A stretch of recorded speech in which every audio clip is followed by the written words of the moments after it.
Yad, no malasato, cool, no malasato, cool, no malasato, cool, bow. Diga Britannia, artista, compañía, artista, mamá con el con artista. Yad, no malasato, cool, no malasato, cool, no malasato, cool, bow. Diga compañía, artista, compañía, artista, mamá con el con artista. Bonsoir à tous et bienvenue dans notre édition régionale. Voici nos principaux titres. L'appel à la 20 000 selon les manifestants, un peu moins de 5 000 selon la police. Au-delà de la querelle de chiffres habituels, le LKP a réussi à mobiliser ses troupes ce matin dans les rues de Pointe-à-Pitre.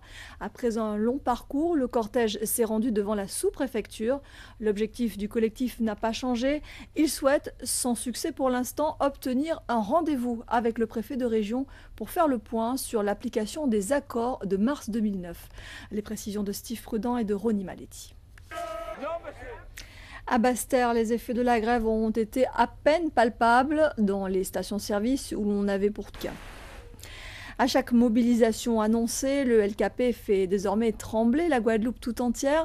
La hantise d'un blocage obsède les esprits. Pourtant, le collectif n'a érigé aucun barrage. Les grèves observées dans les différentes entreprises n'ont pas perturbé le fonctionnement des établissements et tous les commerces étaient ouverts. Voici un tour d'horizon de l'activité en ce jour de mobilisation avec Yasmina Yakou et Rémi de France. Et la CFDT de Guadeloupe a tenu à réaffirmer son soutien au LKP.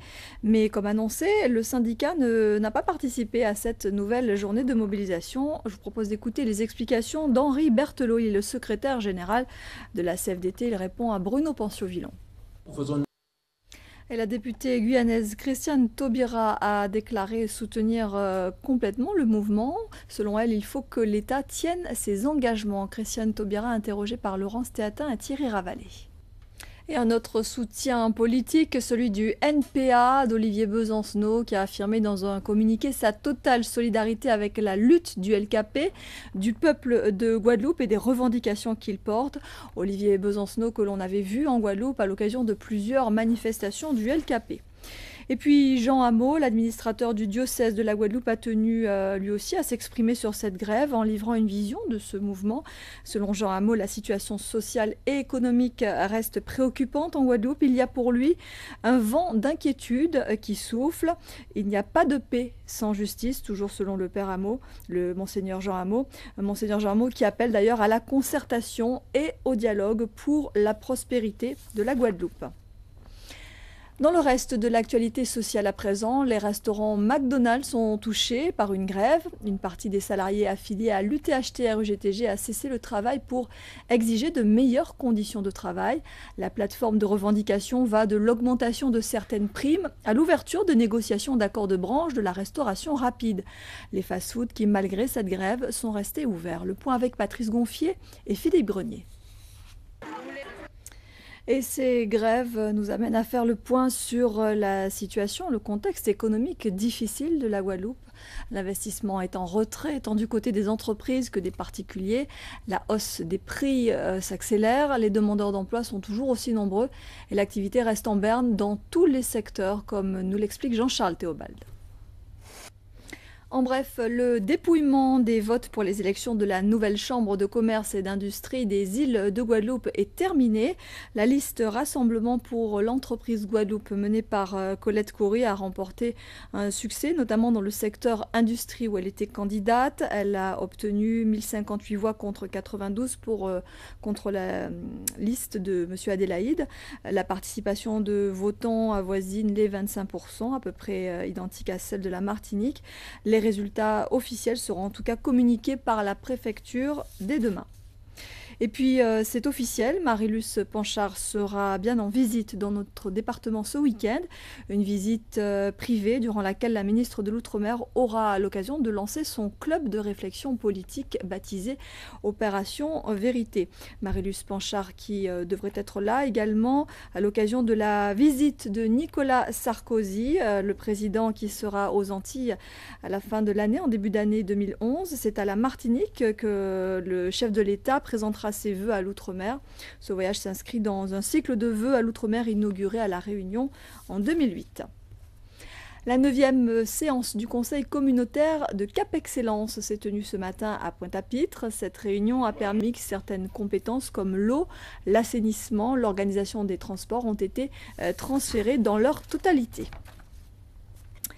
Malson, c'est le titre de la pièce de la compagnie cubaine Danza Abierta. Elle sera présentée ce jeudi sur la scène nationale de l'archipel à Basse-Terre. La danse contemporaine cubaine est en plein renouveau. Elle dit les peurs et les rêves d'une génération qui n'a connu que la révolution. Elle est aussi un espace vital de liberté où l'image virtuelle se mêle à la chorégraphie. Paul-Henri Scoll et Paul Labecca ont suivi l'une des dernières répétitions. C'est un incontournable du réveillon de Noël, on le trouve sur toutes les tables pour accompagner les viandes. Il s'agit du pois d'Angole.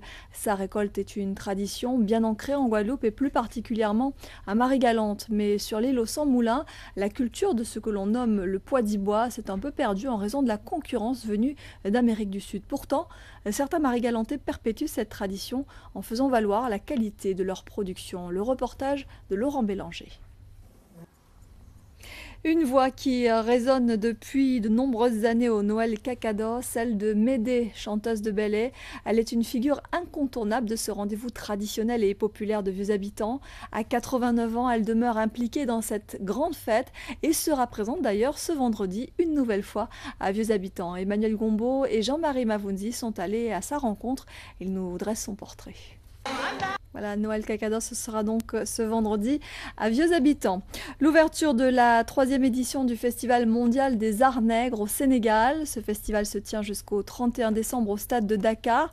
Il a été inauguré par un spectacle son et lumière sur le thème de la renaissance de l'Afrique et un concert de stars du continent, du Camerounais Manu Dibango à la béninoise Angélique Kidjo. Le reportage de nos confrères d'Outre-mer Première. Voilà, et c'est la fin de cette édition. Merci à vous de nous avoir suivis. À 20h10, votre série policière White Collar, 2 épisodes. Et puis à 21h35, votre magazine Archipel. Demain, l'info revient à 13h. Vous serez en compagnie de Laura Séné. Nous, on se donne rendez-vous à 19h30. Très belle soirée à tous sur Première. Merci,